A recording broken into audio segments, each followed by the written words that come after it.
Bonjour et bienvenue sur le plateau de Trade ou pas Trade, une émission entièrement consacrée à la bourse en général et au trading en particulier. Cette émission est aussi ce qu'on appelle un document à caractère promotionnel, car on y parlera produits de bourse de Société Générale avec Léa Gézéquel, vendeuse produits de bourse de Société Générale. Alors vous l'avez compris, parler trading avec des traders, avec comme menu cette semaine le CAC 40, la dette US, Tesla, Valorec, CrowdStrike, Schneider.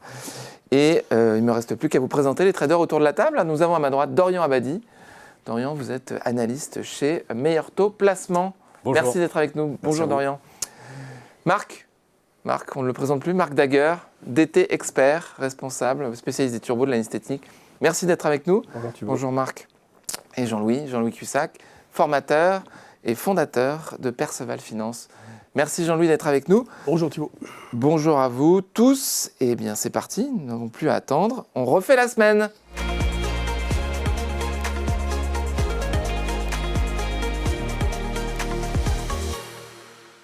On refait la semaine avec, pour commencer, le CAC 40 avec Jean-Louis.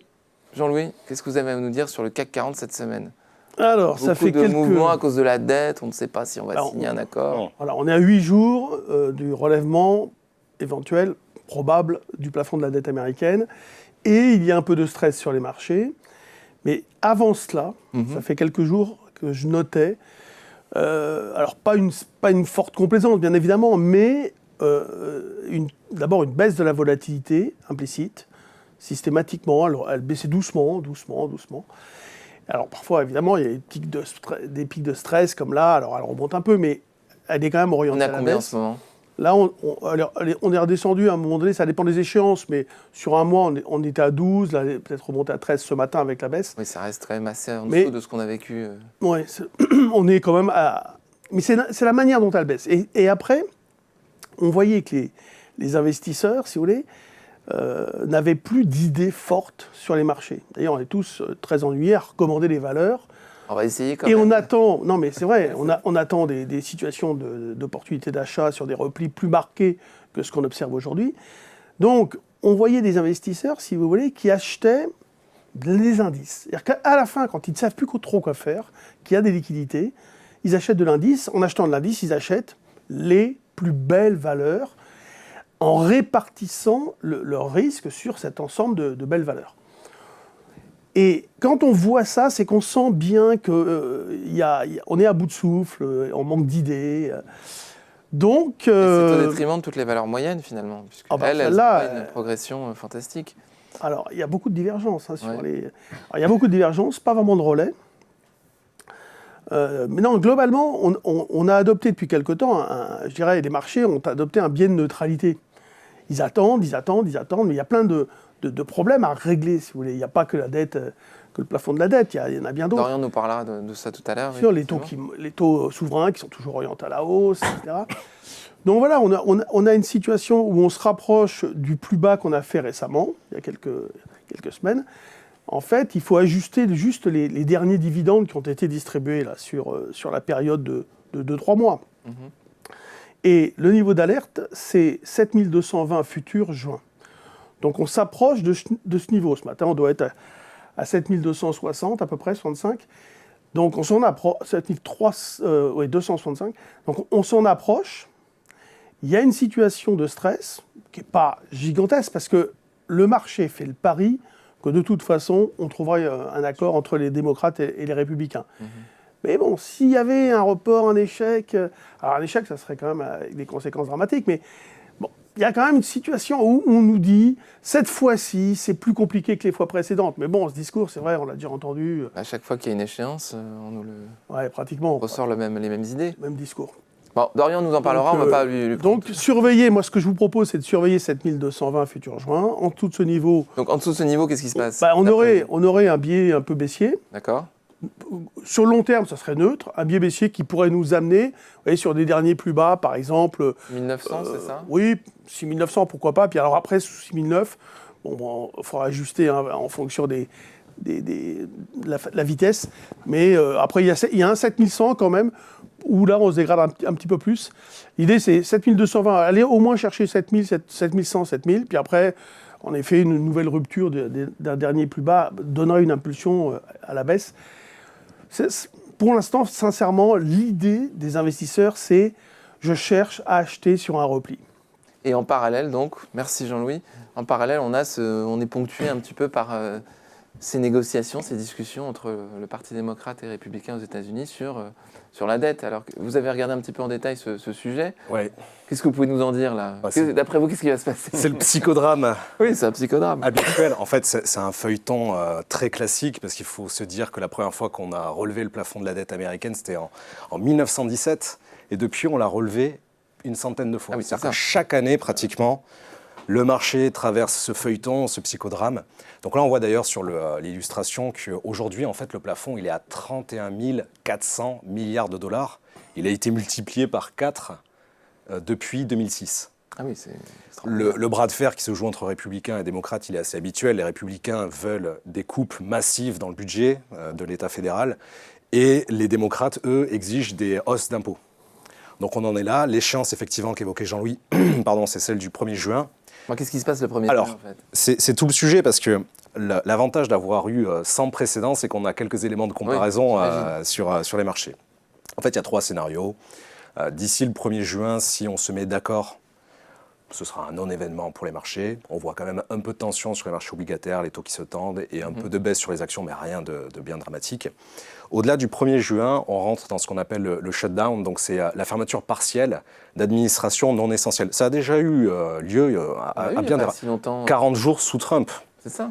Un petit peu moins, peut-être 15 jours sous Obama.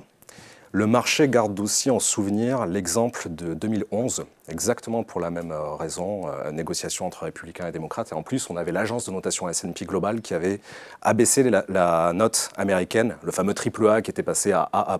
Le S&P avait perdu 17% en quelques jours pendant cette période de shutdown. Donc en fait, ils ont plein de solutions provisoires, le temps de continuer à négocier. Ça, c'est le deuxième scénario. Et le troisième, le moins probable, mais il faut évidemment l'évoquer, c'est le défaut de paiement, c'est-à-dire la banqueroute des États-Unis. Ils ne sont plus en capacité d'emprunter, de payer les salaires, etc. Bon, c'est possible, mais c'est extrêmement peu probable. Donc, le plus évident, c'est que, évidemment, les deux camps, on ne sait pas exactement qui va plier en premier, mais les deux camps vont se mettre d'accord. Et on ne sait pas à quelle date. C'est ça le gros sujet. Est-ce que ça va devenir vraiment un levier boursier ? On manque cruellement de volatilité en ce moment sur les indices boursiers, donc ça pourrait être justement l'occasion, après le 1er juin, peut-être jusqu'au 5, jusqu'au 10, d'avoir un peu de mouvement. Typiquement, ce serait donc plutôt une volatilité baissière dans un premier temps. Et les négociations sont déjà très médiatisées, elles le seraient d'autant plus à ce moment-là. Et après, le ouf de soulagement, la hausse attendue. Donc il était utile de rappeler que cette situation est déjà arrivée sous Trump. On a dépassé l'échéance. On est resté pendant 4 jours avec un lockdown 40 jours, oui. Ouais. Lockdown partiel des services publics. C'est ça. Il y avait fermeture des mairies, des services publics, si je me souviens bien. Les non essentiels, oui. La situation aujourd'hui est rigoureusement la même. Oui, avec une dette de plus en plus abyssale, Oui, très clairement. avec un niveau de dette plus élevé. Mais cette situation n'a rien d'exceptionnel par rapport à ce qui nous est arrivé il y a quelques années. Sous Biden, on a déjà relevé 2 fois le plafond. Oui. Mais là, c'est vrai que les négociations, parce qu'elles traînent, parce qu'elles sont compliquées, on en entend un peu plus parler. À nouveau, pour le moment, c'est, je n'irai pas jusqu'à dire un non-sujet, mais pratiquement. À mesure Pourquoi c'est passé si facilement sous Biden 2 fois ? Il n'y avait pas les mêmes enjeux, il n'y avait pas non plus la même répartition politique au niveau du Congrès. D'accord. Voilà, donc on est dans une configuration un peu différente. Très bien. Je vous ai coupé, pardonnez-moi. Ouais, je vous en prie. Et puis surtout, Biden et les démocrates veulent injecter tellement d'argent, tellement de dépenses publiques que ça fait hurler les républicains. Très bien. Merci beaucoup pour ces précisions, Dorian. Marc, vous, Tesla. Oui, Tesla. On m'a demandé de revenir sur quelque chose que j'avais fait, donc voilà. Vous aimez bien cette valeur ? Qu'est-ce que vous êtes plutôt alors haussier ou baissier là ? J'ai rien, j'ai aucun amour particulier pour cette valeur, ni pour Elon Musk. En revanche, pour les configurations graphiques, ça, voilà, c'est un autre c'est point. exactement ça, vous avez tout compris. Et graphiquement, c'était quand même très propre, parce qu'on a eu après la phase corrective qui a eu lieu entre novembre 21 et janvier 2023, comme on le voit sur le graphe, on a eu un premier élan assez net. Et puis on est rentré dans ce qu'on appelle nous un drapeau. Et là le drapeau était très très propre, c'est-à-dire 3 jambes de baisse, ABC, comme on les appelle nous dans mon jargon. Et puis rebond sur le bas du drapeau, c'est là qu'on est rentré en fait en pause, en jouant, ne serait-ce que jouer entre le bas et le haut du drapeau, déjà c'était largement suffisant. Quand vous parlez de jambes de baisse, oui. c'est à chaque fois de la limite, de la résistance que l'on voit sur le graphique. Ce qu'on appelle nous les jambes de baisse, c'est les phases correctives, c'est-à-dire les phases qui vont contre la tendance, mais sans l'inverser. Voilà. D'accord. Sinon, c'est qu'on est dans un biais baissier, ça s'appelle plus la même chose. Donc voilà, donc là on a une première impulsion, et puis après une phase corrective, et sur le bas du drapeau, on a décidé de rentrer en position. Voilà, Tesla a pris 12-13% depuis, et sur le produit qu'on a revendu hier, on a sorti à 96%. Sur un produit avec effet de levier. Excusez-moi, je ne vois pas le bas du drapeau. Alors vous voyez là où c'est marqué C sur le graphique, en petit, ça c'est le bas du drapeau. Le drapeau il est dessiné en bleu. Et si vous voyez, même ce qui est pratique dans les techniques, c'est que le drapeau a la forme d'un drapeau. Vous voyez le mât du drapeau entre janvier 2023. Ce qui est bleuté, c'est ça. Voilà. D'accord. Et oui, et les drapeaux sont des figures de continuation en général. C'est-à-dire qu'elles ont beaucoup plus de probabilité d'engendrer un mouvement dans la continuité que l'inverse. Je vois un grand drapeau, moi, à partir de novembre 2021 jusqu'à décembre 2022. Ça aussi, c'est un drapeau avant la baisse de janvier 2023. Pas tout à fait, c'est plus une phase corrective. Un drapeau, il faut quand même réussir à l'enfermer entre deux droites parallèles. Ensuite, il y a une règle pour le drapeau qui doit être un peu moins étendue dans le temps en termes de timing. Après, on passe à un canal et ça a un peu moins d'incidence. Ouais. Très bien. Merci beaucoup pour ces précisions. On va passer à la rubrique Le Zoom sur.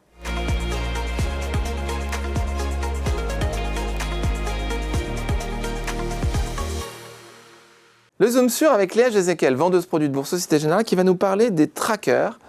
Et des nouveaux trackers, en fait. Oui, exactement, puisqu'on a élargi la gamme récemment, donc c'est l'occasion de reparler des trackers 100%, qui sont donc des produits de bourse, mais qui ont la particularité de ne pas proposer d'effet de levier.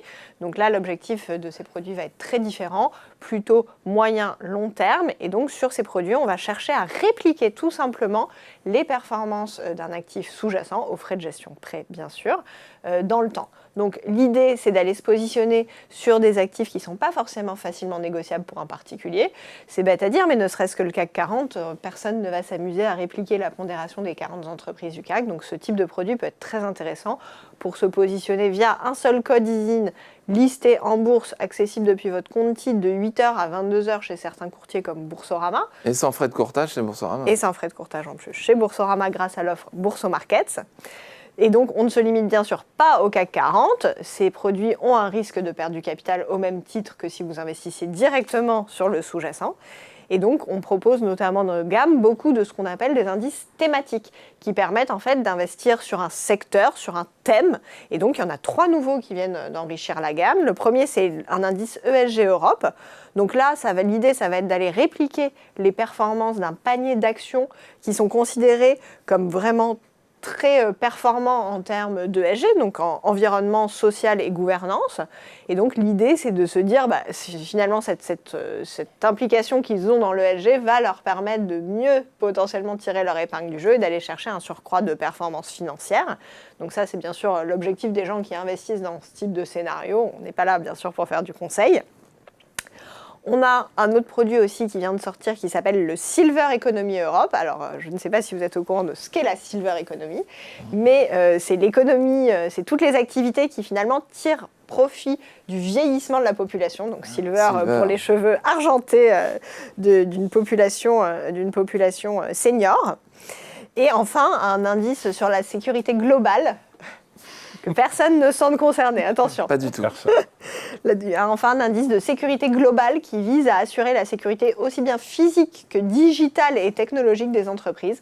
On le sait, aujourd'hui, la sécurité digitale est un enjeu majeur pour de nombreuses entreprises. Donc cet indice vise à mettre ensemble de nombreuses entreprises qui travaillent dans ce secteur. Donc merci pour ces 3 nouveautés. Il existe aussi plein d'autres thématiques, je vois sur l'écran. Sur l'inflation. Green Deal, l'inflation, les vaccins, vertes, le métaverse.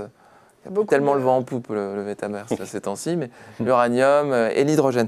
Merci beaucoup, Léa. Je vous en prie. On va maintenant passer au coup de cœur des traders, la rubrique coup de cœur des traders.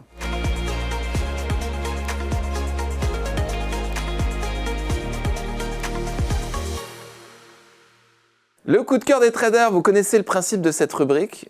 Chacun des analystes traders autour de ce plateau aura 60 secondes, pas une de plus, nous sommes très stricts, pour présenter une idée d'investissement aux 2 autres. Charge à eux, ces derniers, de déterminer s'il y a trade ou pas trade, comme le nom de l'émission. Alors on va commencer par Jean-Louis avec Valourec. On va mettre en place le chronomètre, 60 secondes. 3, 2, 1, c'est parti Jean-Louis, c'est à vous. Valourec, une valeur qui revient de loin, donc leader mondial de la fabrication de tubes en acier sans soudure. Alors, l'idée que je voudrais mettre en avant, c'est c'était une valeur qui était rayée, si vous voulez, des tableaux. Il y avait vraiment une situation extrêmement épouvantable. Il y a eu plusieurs augmentations de capital, etc. Là, ce n'est pas une valeur sur laquelle on peut investir les yeux fermés. Attention, c'est quand même une valeur extrêmement spéculative, qui reste spéculative, mais il y a des chiffres qui sont en nette amélioration, les résultats notamment, et un désendettement. Rappel chrono, j'ai pas le chrono. Allez-y, pardon Jean-Louis. Et donc un désendettement. Donc si vous voulez, il y a un consensus qui évolue dans le sens positif. On a des brokers qui passent acheteurs. Vous voyez sur le dessin, il y a une zone d'achat. Alors, il ne faut pas se précipiter si le marché est en train de baisser. Mais on va dire que vers 10,5 par exemple, dans cette zone, entre 10,5 et 10, voilà, c'est une zone d'achat pour viser, pourquoi pas, dans l'amélioration potentielle du marché. C'est clair. 12,25. Merci Jean-Louis. Merci Jean-Louis. Alors, qu'est-ce que vous en pensez? Dorian, Marc, Dorian, il y a des petites mousses sur les visages. Non, vous êtes plutôt d'accord? Donc trade ici, pas trade ici. Alors on va commencer par Marc, pas trade. Oui, alors je pense que sur la conjoncture globale, c'est pas une valeur vers laquelle j'ai vraiment envie d'aller. Même si je sais que les parapétrolières ne sont pas toujours totalement corrélées au pétrole, je ne suis pas non plus extrêmement chaud en ce moment sur le pétrole. Et puis graphiquement parlant, je trouve qu'il y a encore de la baisse à prendre. En revanche, c'est pour ça que j'hésitais un peu. Au-delà du point d'achat de Jean-Louis. Oui, tout à fait. En revanche, Jean-Louis nous dit, lui, il vise plutôt encore une petite poursuite du rebond. Et dans cette optique-là, je trouve que le timing d'intervention est très bon. Voilà, c'est juste. Donc, s'il s'avère qu'il a raison sur la poursuite du rebond, je pense que c'est le meilleur timing pour rentrer. En revanche, moi, je suis peut-être un peu moins convaincu sur le potentiel. Vous attendriez encore un peu un repli plus important oui, ou si un repli intervient, là, naîtrait peut-être un scénario d'investissement Alors non, justement. Non, okay, je pense que si... Préciser. Non, c'est maintenant. C'est maintenant ou jamais. Non, c'est maintenant, il a raison. C'est-à-dire que c'est maintenant si on passe là sous les...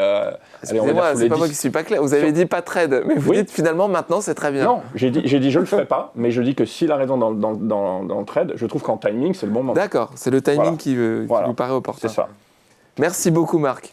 Dorian, j'ai également... Timing aussi, vous êtes favorable sur ce timing?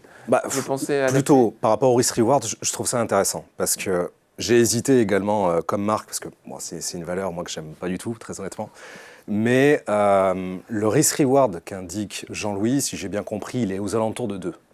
C'est-à-dire tu rentres à 10,5, ton stop, je suppose que tu l'as en dessous du plus bas à 9,5 et tu vises 12,25. Donc à la louche, on est à 2. Il a évoqué le fait que c'était un trade spéculatif. La configuration me paraît intéressante, très risquée, mais avec faible volume, faible risque, pourquoi pas. Voilà, pas plus, pas moins. Mais ce risk-reward pour un trade vraiment, pourquoi pas amplifié avec l'effet de levier du turbo, pourquoi pas. Je trouve particulièrement injuste avec Valorec, parce qu'entre quand même août 2022 et mars 2023, oui, ça a rebondi, mais elle fait presque plus 100%. C'est très spéculatif, très risqué. Ce que je voudrais dire essentiellement, c'est que l'image de Valorec est en train d'évoluer. Oui. Donc je sais qu'il y a beaucoup d'investisseurs et de petits qui sont, entre guillemets, plantés avec ça, avec cette valeur, qui l'ont acheté parfois il y a très longtemps. Souvent les gens, si vous voulez, s'endorment sur leur position en se disant « ça ira mieux plus tard », mais ça n'a pas été mieux.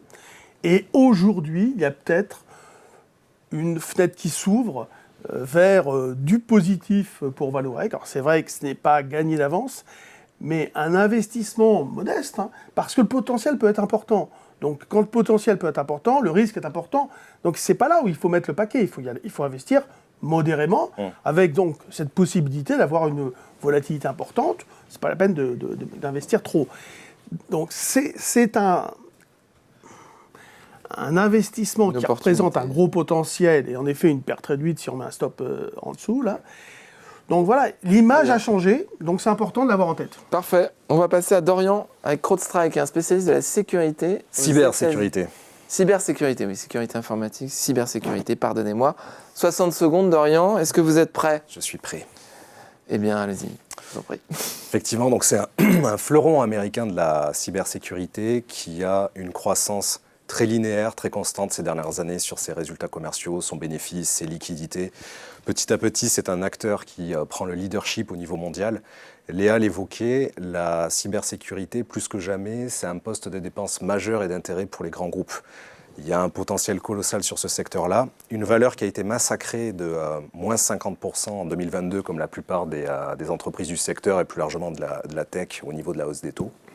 Rebond depuis le début de l'année qui techniquement nous fait sortir de ce canal baissier de long terme. On est un peu en dessous d'une résistance. C'est le premier objectif que l'on propose à court terme sur les 152 $, en sachant que ce matin, on est à 141, 142. Par extension, il peut y avoir un deuxième objectif à 188 et vous voyez que même sur ce niveau-là, on est encore très très loin des plus hauts historiques.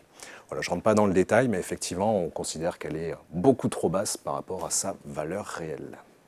Je ne vois pas le chronomètre, mais visiblement, vous étiez attentif à celui-ci et vous êtes arrêté au bon moment. Merci beaucoup, Dorian. Alors, Jean-Louis, Marc, trade ou pas trade?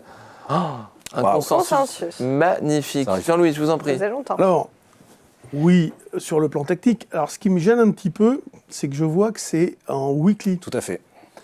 Je vois un week en haut là. Oui. Et donc, c'est vrai, j'ai pas l'habitude de regarder comme ça pour une interprétation rapide sur le plan technique des bar charts, enfin En weekly, oui. C'est pas votre habitude. en weekly. Mais voilà, sur le plan graphique, je connais pas du tout les fondamentaux. Bon, Ils sont très bons. Le secteur est assez sympa. C'est assez sexy de se dire qu'il y a quand même beaucoup de business dans la cybersécurité. Donc oui, c'est joli, graphiquement c'est joli. Donc oui, c'est possible d'investir, surtout avec des turbos par exemple, ou avec un effet de levier modéré sur ce genre de valeur. Ouais. Très bien. Merci Jean-Louis. Marc? Oui, alors moi, mon avis est sensiblement le même que celui de Jean-Louis. Je trouve que graphiquement, c'est pas mal. Le weekly vous dérange pas, vous? Il me dérange plus en termes je ne sais pas quelles sont les échéances du trade exact dont Dorian nous parlait. Mais non, là où il ne me dérange pas, c'est que graphiquement, le weekly permet de voir justement sur une bougie hebdomadaire la sortie d'un canal baissier qui me semble assez intéressante. Comme le disait Jean-Louis, je ne connais pas les fondamentaux de la boîte. Dorian nous disait qu'ils étaient bons. Pour autant, on voit qu'elle s'est quand même faite massacrer, donc, mais comme il l'a dit lui-même. Et je suis d'accord pour dire que le secteur de la cybersécurité est assez porteur. Donc là, je vais. Et volatile. Ouais, je pense que moi, si on me demande un trade ou pas trade, je pense qu'en timing, encore une fois, en risk-reward, je pense que c'est un bon timing. D'accord, très bien. Vous avez une idée, vous pouvez nous apporter des précisions sur la raison pour laquelle elle a perdu autant sur l'année 2022? Il y a eu un déclencheur, une publication, quelque chose? Non, tout le secteur a été massacré, plus largement celui de la tech, évidemment, oui, avec la hausse des taux. En fait, ça a provoqué cette baisse majeure qui, de notre point de vue, est une opportunité d'investissement. On va la faire rentrer d'ailleurs demain matin ou après-demain en portefeuille international chez Bientôt Placement parce qu'on croit vraiment à ce secteur-là. D'ailleurs, pour rebondir, je crois, sur ce que disait Marc, en fait, en termes d'horizon d'investissement, moi j'aime bien en donner deux, c'est-à-dire qu'à court terme, pourquoi pas avec le turbo, vraiment à très court terme, c'est le fameux 152 $. Et par extension, juste en action, au spot, là on serait plutôt sur du 188, voire 215. Après la période Covid, elle avait progressé d'une manière spectaculaire. Alors peut-être qu'il y a eu un peu d'exagération à la hausse. D'accord. Il y a un retracement important, mais on revient sur des niveaux de prix qui sont quand même nettement au-dessus de ce qu'on a connu en 2020. Donc il faut relativiser. Très bien, merci beaucoup, c'est très clair. Marc, c'est à vous. On va parler de Schneider. Vous êtes prêts? Toujours. Parfait, allez-y, 3, 2, 1, c'est parti. Alors Schneider, moi on le sait, ma vraie matière première c'est l'analyse graphique. Bon, un petit mot de fonda, le changement de direction de assez fondamental, récent, oui. De fondamentaux. Oui, fondamentaux. Voilà. Fonda, comme vous dites. N'est pas du tout négatif. Il y a plutôt de belles perspectives de ce point de vue-là. Et d'un point de vue graphique, en fait, comme une grande majorité des entreprises, rebond post-Covid en mars 2020, ascension flagrante jusqu'en fin 2021, début 2022, selon les entreprises, et puis phase de correction en 2022, qu'on voit très clairement inscrite dans un canal baissier. Depuis, le titre s'est quand même nettement repris. Il se rapproche de ses plus hauts. Bon, certains sont un peu prudents à l'approche des plus hauts, et c'est tout à fait légitime. Mais il reste inscrit dans un nouveau canal haussier. Il y a encore du potentiel. Graphiquement, il n'y a rien de très inquiétant. Donc sur du court-moyen terme, je pense que l'entreprise devrait aller chercher des plus hauts, sans pour autant forcément décoller au-delà des 200, mais déjà atteindre les 172 puis 187, ça me semble être un bon objectif. Parfait, c'est très clair. Merci beaucoup Marc. Alors, Jean-Louis, Dorian, trade ou pas trade? Tout le monde est d'accord. Bon, écoutez, c'est merveilleux. C'est merveilleux, mais bon, c'est pas très rigolo. Allez-y, allez-y Dorian. Je partage l'avis de Marc sur le fait que l'entreprise, le titre plutôt, a un potentiel pour casser ses plus hauts historiques. On l'a rentré en portefeuille fin janvier de notre côté, autour des 146, 147. On est à plus 13, plus 15% aujourd'hui. Donc je crois aux fondamentaux de Schneider. Là aussi, on est sur un secteur porteur sur le moyen long terme. Donc oui, globalement, je partage complètement le point de vue. Et également la crainte, enfin plutôt le bémol qui veut qu'on n'irait pas forcément au-delà des 200 € le titre. Très bien. Jean-Louis ? Le problème des repères, c'est qu'il y a un double ajustement, là, parce que je vois que les cours sont ajustés aux dividendes, mais on a l'ajustement sur 2022 et l'ajustement sur 2023. Donc, si vous voulez, il ne faut pas regarder des prix au-delà d'un ajustement, parce que sinon, on tend vers zéro sur des cours 20 ans avant. Donc, ça, c'est quelque chose qu'il faut vraiment avoir en tête. Donc là, ça me gêne un peu sur les repères. Moi, tout ce que je sais de Schneider, c'est que c'est une excellente valeur, qu'il faut absolument l'acheter quand le marché baisse. Souvent, j'avais remarqué, je m'étais dit, tiens, Schneider, elle est précurseur d'une tendance. Alors là, le marché est en train de baisser, Schneider se maintient très bien. Voilà. Donc, est-ce que c'est Schneider qui va rattraper et qui donnerait à ce moment-là une opportunité d'entrée, parce que je ne le ferai pas immédiatement, mais sur un petit repli, ou bien c'est le marché qui va rebondir. Bon, l'avenir nous le dira. Pour l'instant, le marché peut très bien rebondir tant qu'il est, je vous le répète, au-dessus de 7220 futur juin. Mais c'est vrai que c'est une très très bonne valeur. Marc n'a pas pris beaucoup de risques en conseillant Schneider, en recommandant Schneider. J'ai fait plusieurs propositions à Léa, comme elle a demandé. Et en termes de valorisation, c'est bien. Non, mais c'est vrai que... je vois que Schneider est quand même quasiment au double de ce qu'elle était avant la crise de Covid. Ouais. Jean-Louis, en termes de valorisation, je vois que Schneider est au double quasiment de ce qu'elle était à la fin de la crise du Covid. Est-ce que les ratios ne sont pas un peu élevés aujourd'hui ? Je ne les connais pas par cœur, mais moi, tout ce que j'ai vu, c'est que les objectifs proposés par les analystes, donc ceux qui sont vraiment spécialistes de la valeur, les objectifs sont au-dessus et il y a un vrai consensus acheteur. Très bien, c'est très clair. Elle est pondérée à pas loin de 5%, je pense, dans le CAC. Beaucoup. Donc c'est une grosse valeur du CAC. Oui, j'allais juste dire par rapport à la valorisation, j'ai vu dans mon expérience des boîtes avec des valorisations incroyables et qui continuent de monter. Oui, les technos américaines 60, 70 nous ont donné des bonnes leçons. Voilà. Donc je fais un peu attention récemment à ça de temps en temps. Mais si vous voulez parler de ratio et de valorisation, on va continuer avec un quiz. On va aller à la rubrique à vos marques dans quelques instants. C'est parti.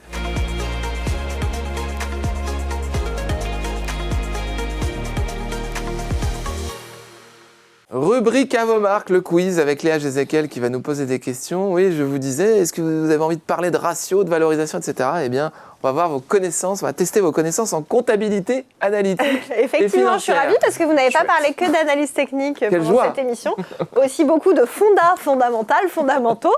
Voilà, donc ça va être l'occasion de vous donner quelques billes pour réviser et étudier, analyser les fondamentaux des entreprises. On y va avec la première question, je vous rappelle.